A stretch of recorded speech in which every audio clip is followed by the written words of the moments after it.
თორნიკე რიჟვაძეს საქართველოში დაბრუნების უფლებას არ აძლევენ. მურმან დუმბაძე ამბობს, რომ ამის შესახებ რიჟვაძის ნათესავებისგან იცის. რიჟვაძე უკვე რამდენიმე თვეა თურქეთში სამკურნალოდ იმყოფება. მისი ქვეყანაში დაბრუნება რამდენიმე დღის წინ ალექსი ახვლედიანმაც დაანონსა და თქვა, რომ აჭარის მთავრობის ყოფილი თავმჯდომარე ყველა კითხვას გასცემს პასუხს.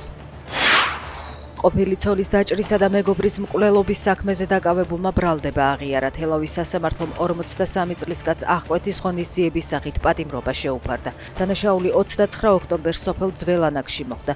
სანადირო თოფიდან გასროლით ადგილზე დაიღუპა 47 წლის კაცი, ქალიკის საავადმყოფოშია. გზის გადაკეტვის ბრალდებით დაკავებულ დიპლომატს გიორგი წიქარიშვილს 10 დღიანი პატიმრობა შეუფარდეს. საგარეო საქმეთა სამინისტროს ევროინტეგრაციის დეპარტამენტის ყოფილი უფროსი რუსთაველზე გუშინ დააკავეს. ვენესუელაში რუსული სამხედრო სატრანსპორტო თვითმფრინავი Il-76 ჩაფრინდა. თვითმფრინავი კერძო სამხედრო კომპანია ვაგნერთანაა დაკავშირებული და მისი ოპერატორი კომპანია საერთაშორისო სანქციების ქვეშაა. ტელეგრამ არხების ცნობით Il-76 კარაკასში მას შემდეგ ჩაფრინდა, რაც მადურომ რუსეთს სამხედრო დახმარებას თხოვა.